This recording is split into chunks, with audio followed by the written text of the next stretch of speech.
Pasé 3 años en prisión, solo para descubrir que la víctima estaba viva. La verja metálica crujió y se cerró de golpe tras de mí con un ruido sordo.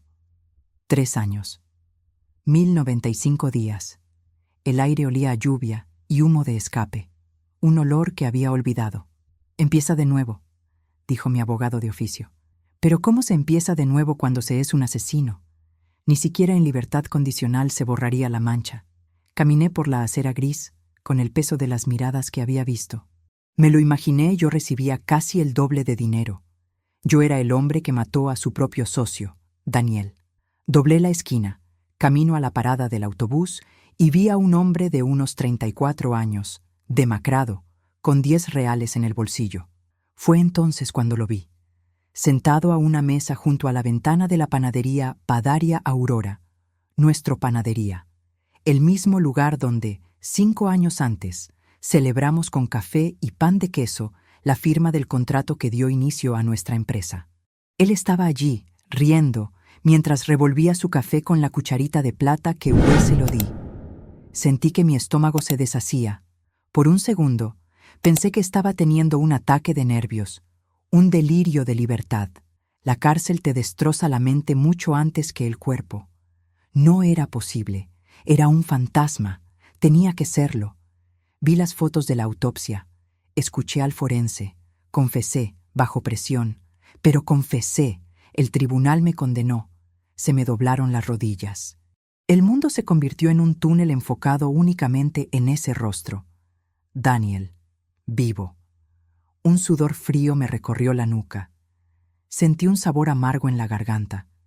3 años de literas incómodas, comida incomible y el miedo constante a no sobrevivir la noche. Todo por una mentira. Todo por una farsa. Ese bastardo era aquí. Levantó la vista del periódico. Nuestras miradas se cruzaron a través del sucio cristal de la panadería. Su sonrisa no vaciló. Al contrario, se ensanchó. Lo sabía. Sabía que me iba hoy. Me estaba esperando. La sorpresa se convirtió en hielo, y el hielo en una furia que desconocía.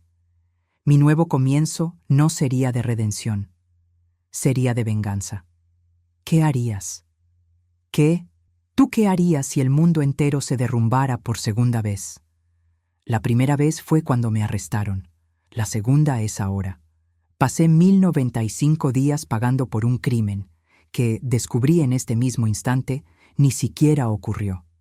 Me llamo Marcos, y esta no es una historia de redención. Es la historia de cómo fui traicionado, borrado del mapa, y cómo pretendo recuperar mi vida. Ese hombre, Daniel, no era solo mi socio. Era mi mejor amigo, el padrino de mi hija. Una hija que, durante las escasas visitas que se filtraban a través de un grueso cristal, dejó de dibujarme, y ahora ya ni siquiera me llama papá, me llama Marcos. Si es que lo hace. Las cartas que le enviaba siempre volvían sin abrir. Él me arrebató eso. La cárcel me quebró, me hizo más fuerte.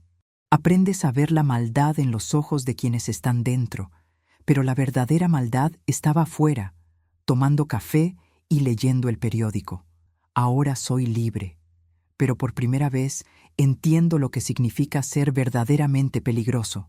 No tengo nada que perder. Por eso les cuento esto. Necesito testigos.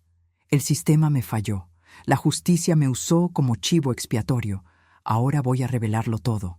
Si esta historia, el inicio de esta búsqueda de respuestas, ya les ha conmovido en estos primeros minutos, necesito que hagan clic en botón de suscripción. Esto no es un canal de entretenimiento, es mi dossier. Deja un me gusta para que esta historia llegue a más gente y no puedan silenciarme de nuevo. Y por favor, necesito sentir que no hablo en el vacío. Necesito saber que el mundo real escucha mi voz. El comentario podría referirse al país y la ciudad desde donde la persona está viendo el video. Veamos hasta dónde llega esta verdad. Ahora, volvamos a esa panadería. Allí estaba yo, de pie en la acera. 3 años de infierno congelados en un segundo.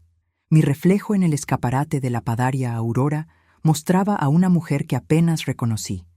Delgada, pálida, con su escaso cabello recogido descuidadamente. Mis ojos habían visto demasiado. Y al otro lado del cristal, Daniel, el fantasma, comiendo un croissant hojaldrado. Mi primer instinto, ese instinto que se aprende en la cárcel de mujeres, no es luchar, es volverme invisible, evaluar. Pero la sangre me hervía. Mis manos, que habían aprendido a cerrarse demasiado rápido para tan poco, clavaron las uñas en mis palmas. Quería romper ese cristal. Quería arrastrarlo a la acera y gritarle al mundo: «¡Está aquí, el hombre al que no maté!». Pero el segundo instinto, el miedo, era más fuerte. ¿Y si deliraba? ¿Y si la libertad no era más que otra forma de tortura psicológica? 3 años allí dentro. Ves mujeres hablando solas.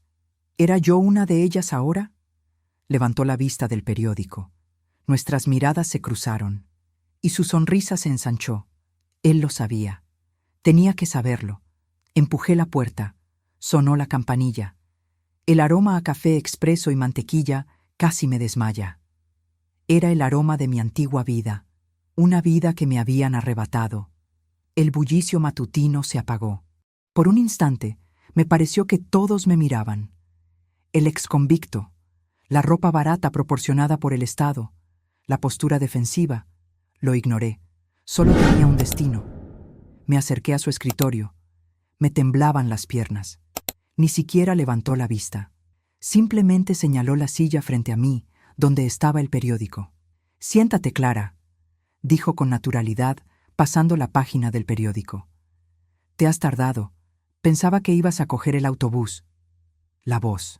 La misma voz tranquila y controlada que usaba para cerrar tratos, para dar el discurso en mi boda, para mentir en el juzgado sobre nuestras finanzas. Mi propia voz no salía. Solo era un siseo seco. «¿Daniel?», logré susurrar. Finalmente dejó el periódico. La sonrisa había desaparecido, sustituida por una expresión de ligera impaciencia. «Tú mismo, de carne y hueso», dijo. ¿Decepcionado? Pero me daba vueltas la cabeza. Yo vi las fotos, el forense, la sangre. Se rió. Una risa corta y sin humor que me heló la sangre.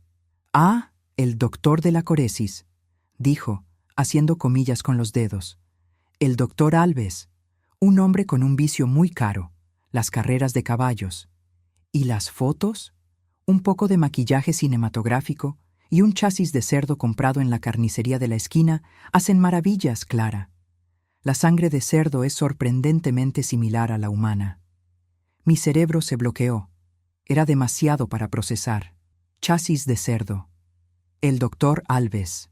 Me estaba diciendo, con la misma indiferencia con la que pidió el almuerzo, que había sobornado, mentido, falsificado. «¿Por qué?», pregunté finalmente, con voz baja y temblorosa de ira, encontrando fuerza. Se inclinó hacia adelante, con voz baja pero firme. «¿Por qué? Porque la empresa estaba muerta, Clara. Tú y tu visión creativa, tus inversiones arriesgadas, tu negativa a recortar gastos. Nos estabas llevando al abismo. Iba a perderlo todo. Iba a acabar como tú». «Éramos socios», dije alzando la voz. «Eras mi mejor amigo». «¿Amigos?». Cogió su café, le dio un sorbo e hizo una mueca. Frío. Me miró con un desprecio que me heló la sangre. «No, éramos una conveniencia, y tú te convertiste en...». Inconveniente necesitaba un chivo expiatorio. «Estabas hasta el cuello de deudas. Tu pelea conmigo anoche», sonrió. «Eso fue una ventaja. Prácticamente te pusiste en la cuerda floja. La pelea. Había perdido un cliente importante». Me echó la culpa. Le grité en la oficina. Le dije que se estaba convirtiendo en un monstruo obsesionado con el dinero. Le dije que a veces deseaba que desapareciera. Lo dije delante de 2 secretarias. Todo fue un espectáculo. Él estaba preparando el escenario. «Mi hija», dije, su nombre sonando como cristales rotos en mi boca. «Daniel, Lara, ya no me llama mamá». Se encogió de hombros. Un simple gesto que me partió en dos. Pérdidas y daños. Lara estará bien. De hecho, me he estado ocupando de ella. El fondo fiduciario que abrí para ella es muy generoso. Tendrá la mejor educación que el dinero pueda comprar. Dinero que tú habría perdido. El fondo fiduciario. Él pagaba por mi hija con el dinero que me robó.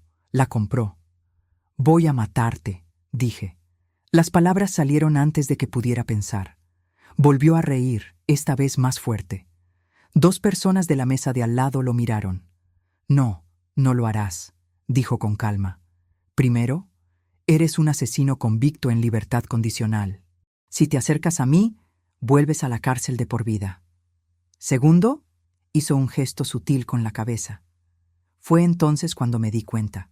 2 hombres corpulentos, a quienes no había visto antes, se levantaron de mesas distintas. Uno leía un libro, el otro trabajaba en su portátil. No parecían guardias de seguridad, parecían contables, pero sus trajes caros no ocultaban sus hombros anchos ni sus manos callosas. Se detuvieron, uno a cada lado de nuestra mesa. La sonrisa de Daniel volvió a iluminar su rostro, ahora llena de poder. No te llamé para una reunión, Clara. Te esperé aquí para advertirte. Estoy vivo. Tengo el control. No tienes nada. Ni dinero, ni amigos, ni credibilidad. Eres un fantasma, igual que yo lo fui. ¿Qué quieres, Daniel? Gruñí. Se puso de pie, ajustándose el traje. Que desaparezcas. De verdad, esta vez. Coge tus 10 reales, toma el autobús hasta donde te lleve y no vuelvas a pisar esta ciudad jamás. Si oigo tu nombre, sueño. Si se te ocurre mencionar mi nombre, la vida de Lara se complica muchísimo. ¿Ese fondo fiduciario? Tiene cláusulas. Estaba utilizando a mi hija en mi contra. Otra vez. Eres un monstruo. Tiró un billete de $100 sobre la mesa. Soy un superviviente. Tú fuiste un sacrificio. Invítala a un café, chicos. Pero no iba a darle esa satisfacción. Antes de que los guardias de seguridad pudieran tocarme, me puse de pie. Todo mi cuerpo temblaba por una mezcla de adrenalina, odio y hambre. Esto no ha terminado, Daniel. Se volvió hacia la puerta de la panadería, donde la campanilla sonó suavemente. Me miró con lástima. Ah, Clara, se acabó antes de empezar. Y se marchó. Los guardias de seguridad me miraron fijamente. Me di la vuelta y me fui. No toqué el café. No toqué los 100 reales. Salí de esa panadería con menos de lo que tenía cuando entré, porque ahora ni siquiera tenía la ilusión de un nuevo comienzo. Me quedé inmóvil en la acera. Pasó el autobús, salpicándome la pierna con agua de lluvia sucia. No me moví. Me había liberado de la prisión de hormigón, pero Daniel me acababa de demostrar que estaba en otra, mucho más grande. Una prisión donde él era el carcelero y el mundo entero mi celda. No podía acudir a la policía. ¿A quién iban a creer? ¿Al rico empresario y filántropo, porque sabía que había limpiado su imagen, o al exconvicto condenado por asesinato? No tenía ningún plan. No tenía dónde dormir. Solo tenía esta ira. Una ira tan pura y fría que me quemaba la garganta con un sabor a bilis. Creyó que me había doblegado. Creyó que había ganado. Pero se equivocó. Me dejó vivir. Y me enseñó que él estaba vivo. Me dio un objetivo. Quedarse quieto en la acera no era una opción. En prisión, si te quedas quieto, te conviertes en un blanco. O te petrificas o te engullen. Me obligué a caminar. Un paso, luego otro. El autobús que Daniel quería que tomara pasó de nuevo, en dirección a la terminal, lo más lejos posible. Hice lo contrario. Giré en la dirección opuesta, de vuelta al corazón de la ciudad que no había visto en 3 años. Tenía 10 reales en el bolsillo, suficiente para un café y una barra de pan, o un billete de metro. No alcanzaba para vivir. El billete de 100 reales que Daniel dejó sobre la mesa era veneno. Tocarlo sería aceptar su pago, aceptar ser un fantasma. No podía volver a mi antigua casa. El banco se la quedó. No podía volver a mi antigua vida. Daniel me la robó, y bajo ninguna circunstancia podía acercarme a mi hija. Esta era la cadena que él me había puesto al cuello. Si yo sueño, estás pensando en mi nombre. Su voz resonaba en mi cabeza. No solo me amenazaba, me estaba explicando las reglas de su nuevo juego. Y la primera regla era: no existo. Para el mundo, yo era Clara, la asesina que cumplió su condena. Para él, yo era un problema resuelto. Para mi hija, yo era nada. La ira me reconfortó mientras avanzaba la fría tarde. Caminé durante horas. Vi los nuevos edificios que se habían levantado durante mi ausencia. Vi las tiendas que cerraron. El mundo siguió girando. Se olvidó de mí. Y Daniel contaba con ello. No tienes dinero, ni amigos, ni credibilidad. Tenía razón en lo del dinero y la credibilidad. Pero amigos. En nuestra antigua empresa, antes de que Daniel se convirtiera en ese monstruo obsesionado con el dinero, teníamos un equipo. Yo era el creativo, él el de los números. Y luego estaba Beto. Beto fue nuestro primer programador, un genio tranquilo, algo anárquico, capaz de hacer cantar ópera a una vieja computadora. Creó la arquitectura de nuestro primer software desde cero. Y cuando Daniel quiso vender esa arquitectura a una gran corporación, Beto se negó. Dijo que era vender su alma. Daniel le hizo la vida imposible. Lo acusó de robar propiedad intelectual. Lo hundió en demandas que Beto no podía costear. Daniel no lo demandó para ganar, lo demandó para destruirlo. Y lo logró. Beto desapareció profesionalmente. Recuerdo la última conversación que tuve con él en un bar de mala muerte, años antes de su encarcelamiento. Me dijo: «Ten cuidado, Clara. Este tipo no construye nada, solo compra y rompe. Y un día decidirá que ya no vales lo que cuesta». En aquel momento no quería escuchar. Estaba enamorado de la empresa, de nuestra visión. Ahora sus palabras parecían una profecía. No sabía si Beto seguía en la ciudad. No sabía si me odiaba por ponerme del lado de Daniel, pero era la única persona que conocía que odiaba a Daniel tanto como yo, o al menos durante más tiempo. Sabía dónde vivía, o al menos dónde vivido un minúsculo apartamento encima de una antigua tienda de electrónica en el distrito industrial, un lugar que la ciudad había olvidado. Tardé 2 horas en llegar a pie. Mis botas baratas de presidiario ya me estaban haciendo ampollas en los talones. El sol se ponía, tiñendo el cielo de un naranja sucio. El barrio era una mezcla de almacenes cerrados y pequeños negocios familiares que luchaban por sobrevivir. La tienda de electrónica seguía allí. Beto's Bits and Bobs. El letrero estaba descolorido. Las luces fluorescentes del interior parpadeaban. Me detuve en la puerta. El corazón me latía con tanta fuerza que lo oía en mis oídos. ¿Y si me delataba? Estaba en libertad condicional. Ni siquiera podía salir de la comisaría sin permiso. El simple hecho de estar allí era una infracción. No tuve otra opción. Empujé la puerta para abrirla. Sonó un timbre electrónico desafinado. El lugar olía a polvo, soldadura y ozono. Las estanterías, desde el suelo hasta el techo, estaban repletas de placas base viejas, cables enredados y monitores CRT. Detrás de un mostrador, rodeado de una montaña de equipos a la vista, estaba sentado. Mayor, más delgado, con gafas que parecían fondos de botellas. Levantó la vista de una placa de circuitos, con una lupa sujeta a la cabeza. Él me vio. Se le fue el color del rostro. La herramienta de soldar que tenía en la mano temblaba. «Beto», dije. Mi voz salió ronca. «¿Clara?», preguntó, con la mirada perdida, como si hubiera visto un fantasma. Y, en cierto modo, así era.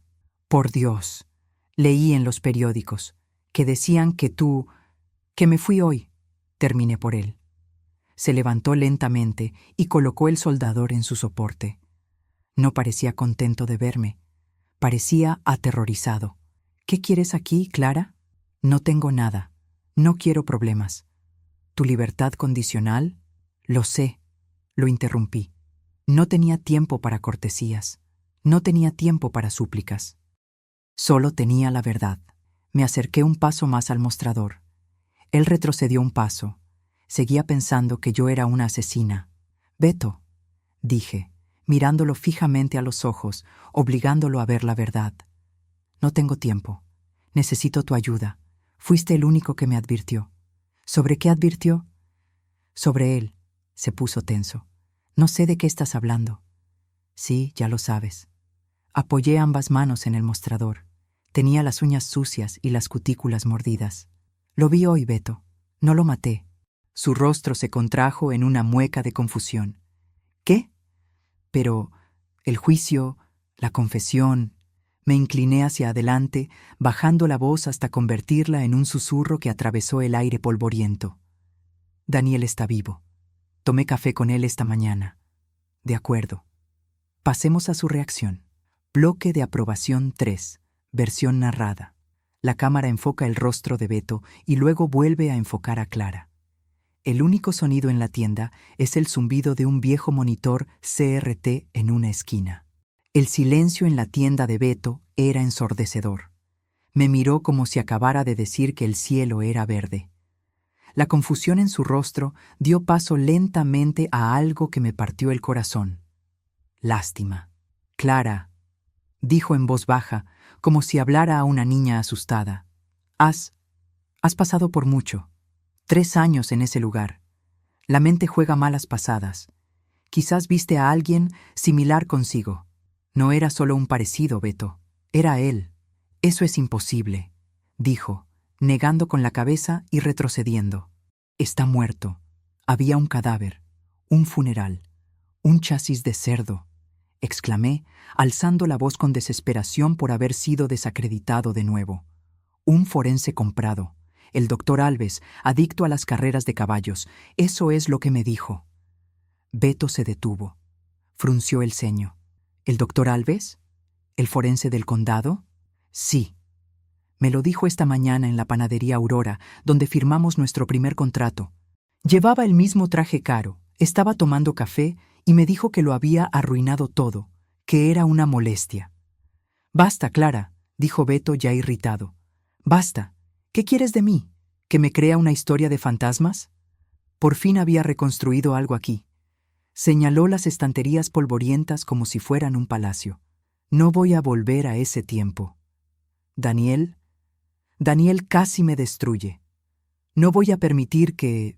memoria, que lo vuelva a hacer. Me dio la espalda y empezó a trastear con unos cables, una clara señal de despido.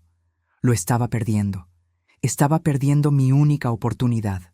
No es un recuerdo, dije con voz baja y fría. Me amenazó Beto. Me dijo que desapareciera. Me mostró a 2 guardaespaldas, 2 matones con trajes caros, y me dijo que si siquiera... Pensó, en su nombre lastimaría a Lara. Eso lo hizo detenerse. No se dio la vuelta, pero su hombro se tensó. Está usando a mi hija en mi contra, dije con la voz quebrada, pero no lloré. En prisión, las lágrimas son como sangre en el agua. Le creó un fondo fiduciario, con mi dinero, con el nuestro dinero. La compró, igual que compró al doctor Alves, igual que intentó comprarte a ti. Beto se giró lentamente. La pluma había desaparecido. Ahora había un brillo peligroso en sus ojos, uno que reconocí. Era el mismo brillo que vi en el espejo. ¿Fondo fiduciario?, preguntó. Sí. Dijo que había cláusulas, que él tenía el control. Beto se pasó la mano por su incipiente calvicie. Caminaba de un lado a otro detrás del mostrador. Si estuvieras mintiendo, dijo, más para sí mismo que para mí, no te habrías inventado al doctor Alves. Ese canalla casi pierde su licencia hace unos 5 años. Apuestas, todo el mundo lo sabía. Me miró fijamente, ahora con toda su intensidad. Y la panadería Aurora, un detalle concreto. Me esperó allí, Beto. Ellos sabías que yo iba a salir hoy. Quería verme. Quería restregarme en la cara que había ganado. Beto permaneció en silencio durante un largo minuto. El zumbido del monitor parecía llenar el mundo. Finalmente, se dirigió a la puerta principal y cambió el cartel de abierto a cerrado. El clic de la cerradura fue el sonido más fuerte que jamás había escuchado. Regresó al mostrador, pero esta vez a otro ordenador, uno más moderno, escondido bajo la mesa. Lo encendió. «No te prometo nada, Clara», dijo sin mirarme, mientras sus dedos ya volaban sobre el teclado. «No me voy a involucrar. Solo voy a comprobar algo». «¿Qué vas a comprobar?», pregunté acercándome. «Dijiste que es un rico empresario y filántropo. Veamos. Daniel siempre fue un cerdo, pero un cerdo vanidoso. Si está vivo, no está escondido debajo de una piedra. Está en algún lugar. Presumiendo». La pantalla del ordenador cobró vida. Un sistema operativo que no reconocía. Líneas de código comenzaron a desplazarse. «Ha limpiado su nombre», dije. «Debe haber cambiado de identidad». Beto soltó una risita, la primera vez que lo veía hacerlo.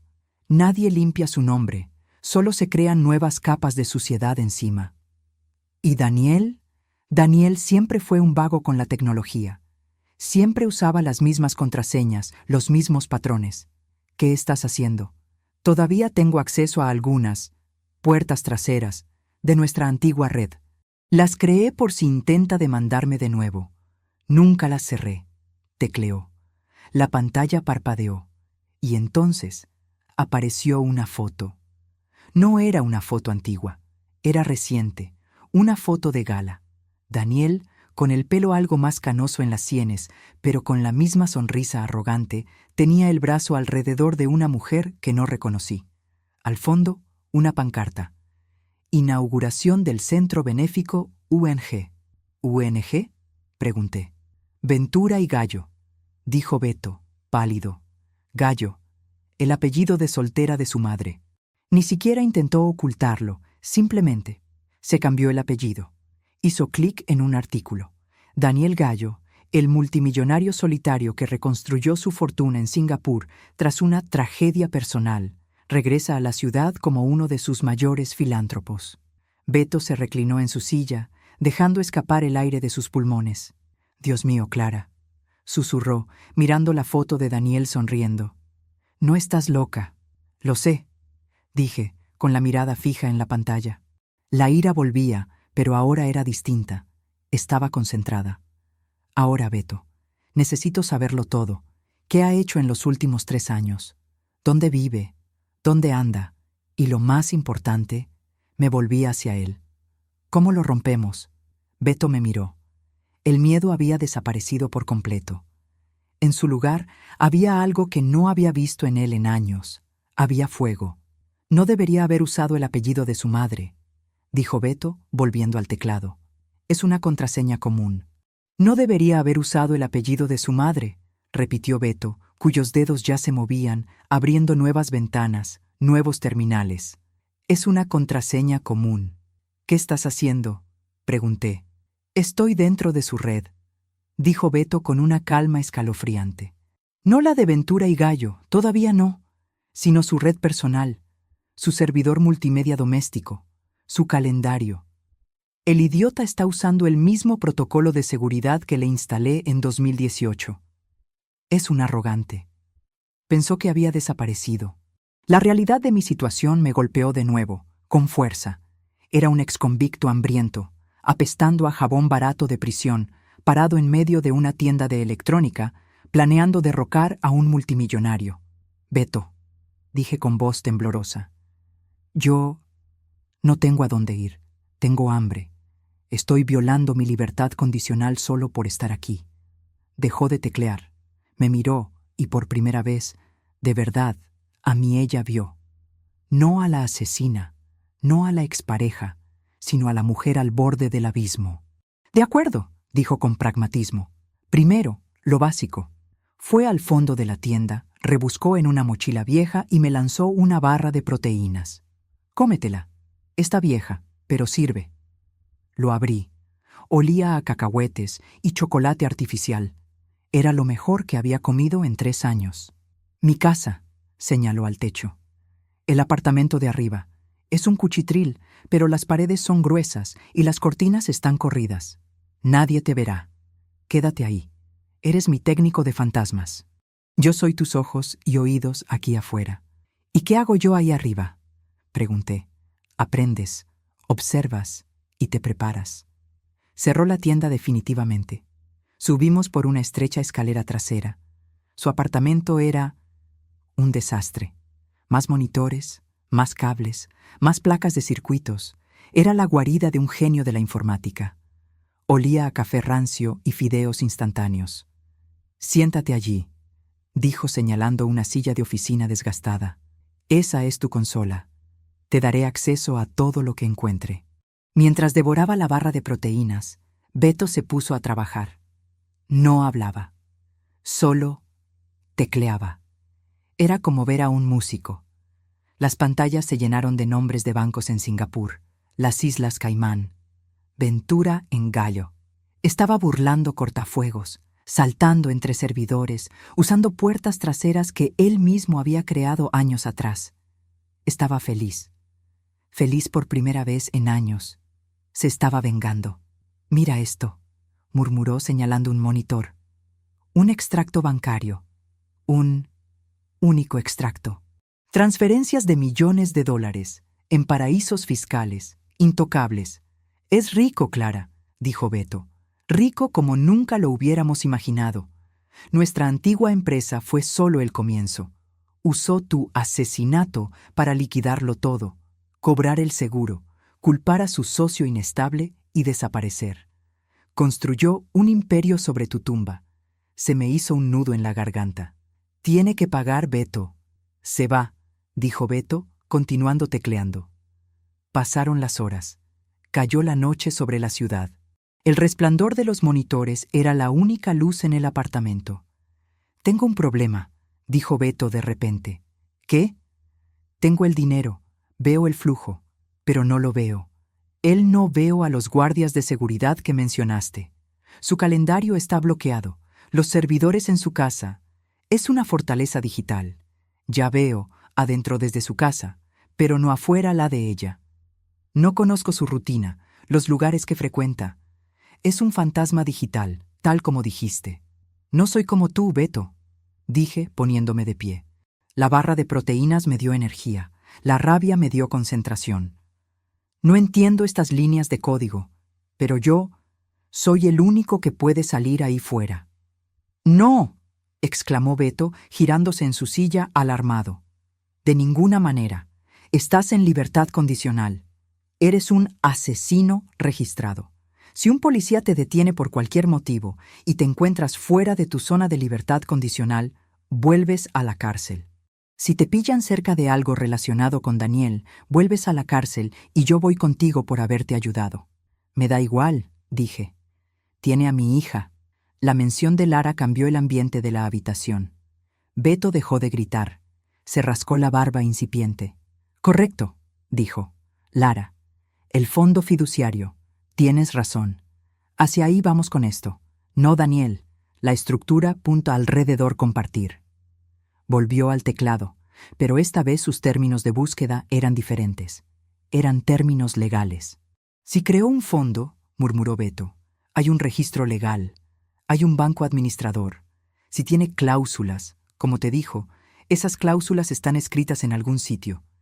Y si está usando eso para controlarte, eso es extorsión». Tecleó, y luego se detuvo. «¡Ah, maldito vago!», rió Beto con un sonido seco. «¿Qué era?». «Se cree muy listo», dijo Beto, señalando la pantalla. Él movió todo el dinero compartir. «Fuera, a Singapur. Intocable, pero el fondo fiduciario de Lara es local, domiciliado aquí en la ciudad, así que él puede controlarlo». Hizo clic y apareció un nombre. Banco Mercantil, gestionado por el bufete de abogados, Araña & Asociados. El abogado responsable es el doctor Silveira Araña. Se me heló la sangre. Spider, el mismo abogado corporativo que usó para demandarte. «¡Exacto!», exclamó Beto, golpeando la mesa con el puño. «No ha cambiado nada. Solo se ha vuelto más grande. Utiliza a la misma gente, las mismas tácticas, las mismas debilidades». «No debería haber hecho eso», dije, intuyendo que empezaba a formarse un plan sucio y real. «Para nada», dijo Beto. «No puedes ir tras Daniel.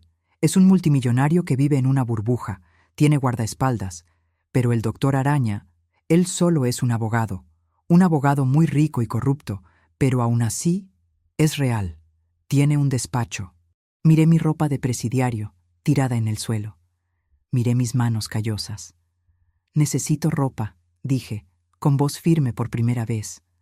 Necesito parecer alguien que trabaja en el banco mercantil. Necesito un disfraz. Beto me miró, y el brillo en sus ojos era idéntico al mío. No puedo conseguirte un traje de Chanel, pero puedo conseguirte una identidad, y puedo darte acceso a su servidor.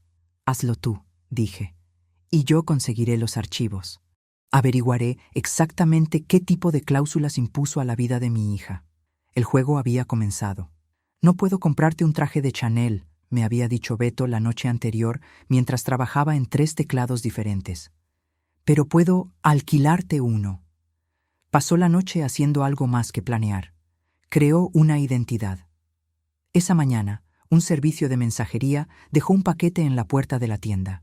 Dentro había ropa, comprada por internet con una tarjeta de crédito corporativa ficticia, una funda barata para portátil y una identificación falsa. «Eres Ana Oliveira», dijo, entregándome una placa y un pequeño auricular color piel. «Eres auditora junior en Capital Asset Management, una empresa fantasma que creé hace 45 minutos.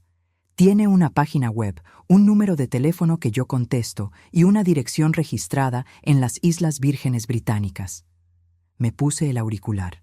Su voz resonó en mi oído. «Clara, ¿puedes oírme?» «Alto y claro», murmuré, y mi propia voz me sonó extraña. «De acuerdo», dijo Beto, de vuelta en su consola en el apartamento. El doctor Araña y el Banco Mercantil utilizan el mismo sistema de seguridad para el acceso. He programado su visita para una auditoría rutinaria de los fondos fiduciarios. El sistema estará listo para usted a las 10:00. Tiene 20 minutos como máximo. Desactivaré el cortafuegos en su servidor de archivos, pero el Departamento de Seguridad Informática acabará detectando la vulnerabilidad. 20 minutos. Pasé 3 años contando los días y ahora toda mi vida dependía de 20 minutos. ¿Y qué hay del doctor Spider?, pregunté mientras hacía la maleta. Es un abogado que trabaja de 9 a 5. Estará allí. Evítalo, dijo Beto. Tú no eres Clara. Clara está muerta, ¿recuerdas? Eres Ana. Eres gris. Eres un adorno.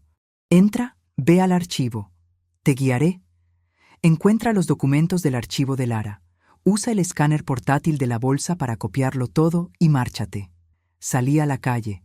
El sol de la mañana brillaba. Todo parecía demasiado normal. La gente se apresuraba a ir al trabajo. Tomaba café. Yo era un fantasma entre ellos, en una misión imposible. El edificio de Spider & Associates era una monstruosidad de cristal y acero. Uno de esos lugares que gritan dinero y poder. El tipo de sitio que solía frecuentar para reuniones. El tipo de lugar que, durante los últimos 3 años, parecía de otro planeta. «Voy a entrar», murmuré, y la voz de Beto lo confirmó en mi oído. El vestíbulo era de mármol. Frío. El guardia de seguridad de recepción parecía aburrido. Le mostré mi identificación falsa, Ana Oliveira. La escaneó. Ana Oliveira, gestión de activos de capital. Dijo, leyendo la pantalla. Piso 34. Archivo. Me entregó un pase de visitante. Mi corazón latía tan fuerte en mi pecho que estaba segura de que él podía oírlo. Directo al ascensor, Clara, susurró Beto, tranquilizándome. Este es tu sitio. Entré en el ascensor. Pulsé el 34. Las puertas se cerraron. De acuerdo, dijo Beto. Cuando llegues a la habitación 34, el archivo es la última puerta a la izquierda. Pero la oficina de Spider es la primera a la derecha. Pasa de largo como si nada. Las puertas se abrieron. Alfombra cara, olor a buen café de máquina y un silencio opresivo. Salí y me lo encontré.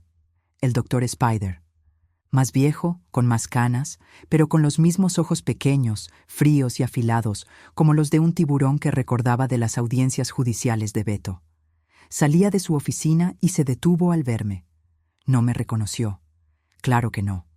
La Clara que él conocía estaba muerta o en prisión. Yo solo era Ana Oliveira, pero me miró, analizándome. Como un depredador, analiza cualquier cosa que entre en su territorio. ¿Puedo ayudarle?, dijo con voz suave como el aceite. Se me heló la sangre. Se me olvidó respirar. No te detengas, susurró Beto en mi oído. No lo mires a los ojos. Eres un novato. Él es un dios. Muéstrale respeto. Disculpe, doctor Spider, tartamudeé deliberadamente bajando la mirada. Yo soy de Administración de Activos, para la auditoría de los administradores. Recepción me envió a... ¿Los archivos? Me miró fijamente durante un segundo más. Un segundo que pareció una eternidad. Estaba decidiendo si yo representaba una amenaza. Archivos, al final del pasillo, dijo bruscamente, despidiéndome.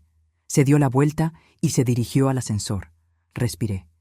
¿Bien?, dijo Beto. Casi me da un infarto. Venga, se ha ido. Estás solo en la pista. Vete. Corrí casi hasta el final del pasillo. Archivos. La puerta estaba cerrada. Muéstrame tu credencial de visitante, dijo Beto. Te estoy autorizando ahora. Ahora. Pasé mi tarjeta. Se encendió la luz verde. Entré. Era una habitación pequeña, sin ventanas, llena de archivadores metálicos y un gran servidor que zumbaba. Ordenador central, dijo Beto. Abre la mochila. Conecta el dispositivo. Saqué un pequeño dispositivo USB y lo conecté al servidor. Ya estoy dentro, dijo con tono victorioso. Estoy copiando su red interna, pero necesitas los archivos físicos. Fondos fiduciarios. Archivador F. Cajón 3. Me dirigí al armario. F. Abrí el cajón número 3. Estaba lleno de carpetas.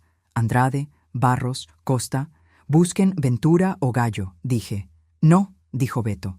No es tonto. Usaría el nombre de tu hija. Busca Lara. Pasé los dedos por las carpetas. Lara. Aquí. Fondo fiduciario. Lara Martins. Martins. Mi apellido. Ni siquiera lo había borrado. Saqué la carpeta. Era gruesa. En este punto, la cámara hace zoom en el rostro de Clara. La tensión está al máximo. Está a punto de obtener las respuestas. La música de fondo se detiene. Pasé 3 años pudriéndome en la cárcel por un crimen que no cometí. Y en los últimos días descubrí que el hombre que me estafó está vivo. Es multimillonario y está usando a mi propia hija como una cadena alrededor de mi cuello. Estoy aquí, en una habitación sin ventanas, arriesgando mi libertad, mi vida, para descubrir hasta dónde llega esta traición. Sé que muchos de ustedes que me veían hace, tal vez 20 minutos, pensaban que esto era solo otra historia loca de Internet. Pero ahora están aquí conmigo, están conmigo en esta sala de archivo. ¿Pueden sentir los latidos de mi corazón? Si me apoyas, si crees que esta lucha por la verdad vale la pena, necesito que te suscribas. Ahora. Porque lo que estoy a punto de leer, presiento que lo va a cambiar todo. Y necesito que la mayor cantidad de gente posible esté atenta cuando la verdad salga a la luz. Deja un comentario diciéndome qué harías en mi lugar. Necesito saber que no estoy sola en esto. Clara respira hondo. Se gira hacia la cámara y abre la carpeta. La cámara enfoca sus ojos mientras lee. Abrí la carpeta. No se trataba solo de números. No se trataba solo de cláusulas sobre el dinero. Sí, eso también estaba ahí. El dinero quedó congelado hasta que cumpliera 25 años y solo si mantenía una buena conducta, según lo determinara el administrador, Daniel. Pero eso no fue lo que me hizo querer vomitar. Al final de la carpeta, junto a su testamento falso y mi confesión de asesinato, había un documento legal, poder notarial para asuntos médicos de emergencia. Estaba firmada por un juez. Tras mi condena, declaré que debido a mi inestabilidad mental comprobada e incapacidad moral como delincuente convicto, todos los derechos parentales con respecto a las decisiones médicas y de bienestar de Lara pasaban a su único benefactor y tutor financiero, Daniel Gallo. No solo controlaba su dinero, él controlaba si ella vivía o moría, si necesitaba cirugía, una transfusión de sangre. La decisión era suya. No solo estaba utilizando a mi hija como una amenaza. Legalmente, era su dueño. Sentí que el suelo desaparecía bajo mis pies. No exagero. El olor a polvo y papel viejo en el archivo se hizo insoportable, el zumbido del servidor ensordecedor. El mundo se contrajo hasta que solo se concentró en esa línea. Inestabilidad mental comprobada. 2. Incapacidad moral. Transferencia total de la patria potestad. No estaba amenazando su cuenta bancaria, estaba amenazando su corazón, su sangre. Si se cayera de la bicicleta y se golpeara la cabeza, un médico la llamaría él para el hombre que destruyó a su madre, para decidir si la cirugía valió la pena. Un sonido escapó de mi garganta. Un sollozo, un gruñido, no lo sé. «Clara, ¿qué pasa? ¿Qué ves?» La voz de Beto, estridente en mi oído, parecía venir de otro universo. «Clara, háblame. Está sonando tu alarma. Tienes el pulso acelerado. El micrófono capta tu respiración. ¿Qué leíste?» Él es el dueño de ella, Beto. Susurré con las palabras desgarrándome la garganta. Tiene autorización médica. Puede apagar las máquinas. Se hizo un silencio cargado de estática. Y entonces, mierda. Vale, Clara, vale. Respira hondo. No le sirves de nada, ni muerta ni en la cárcel. Coge el escáner, copia esta página, cópiala, todo. No podía moverme. Mis manos no me obedecían. Lo único que veía era el rostro de Lara, pequeño y asustado, en una habitación de hospital, y eso, monstruo, para firmar un formulario. «¡Copiado!», gritó Beto, y el grito me sobresaltó, sacándome de mi trance. Saqué el escáner portátil de mi bolso. Me temblaban tanto las manos que el primer escaneo salió borroso.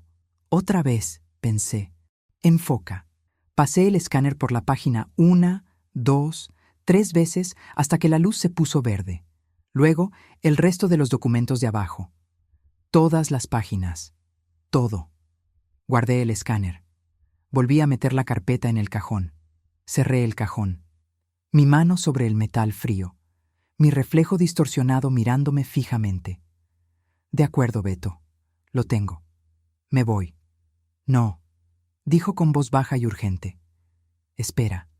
Spider-Man ha vuelto. Está en el pasillo, hablando por teléfono. Viene hacia ti». Me quedé paralizado.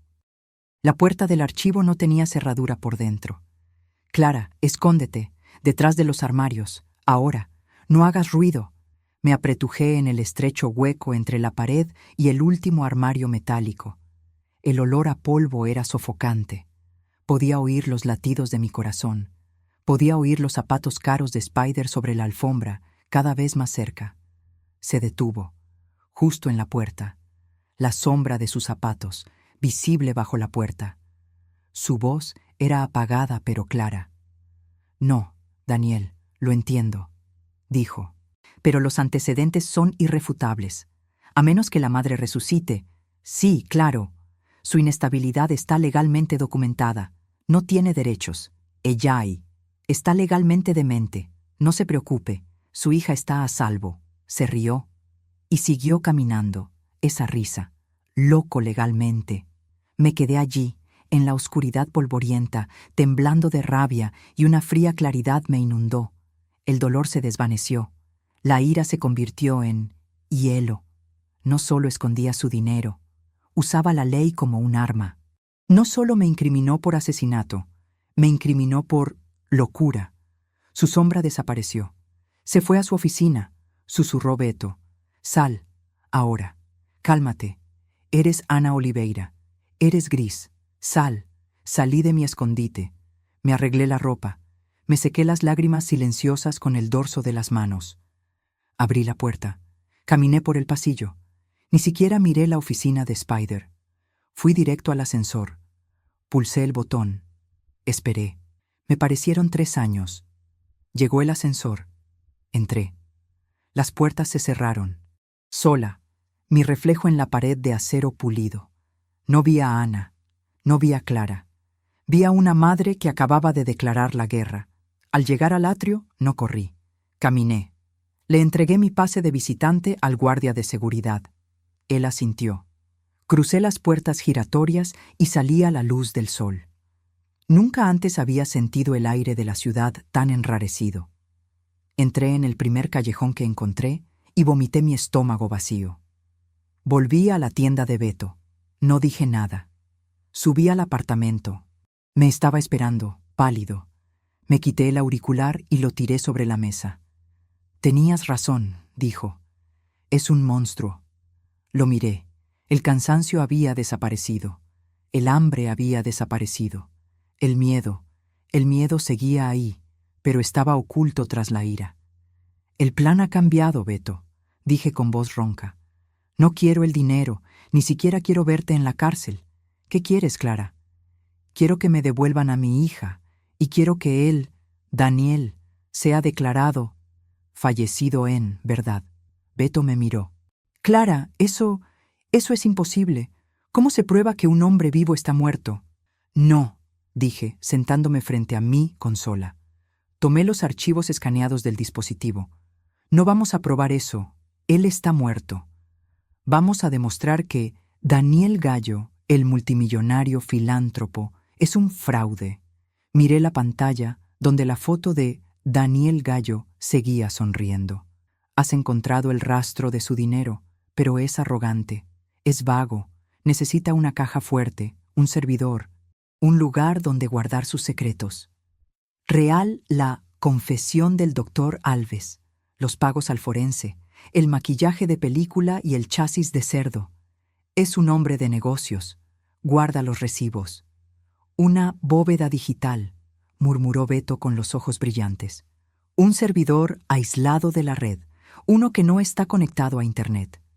«Exacto», dije. «Ahora es filántropo, ¿verdad? Organiza fiestas. Tiene una casa de beneficencia. BTO ya estaba escribiendo. La inauguración del centro benéfico UITOCG. Es la semana que viene. Un baile de máscaras. Máxima seguridad».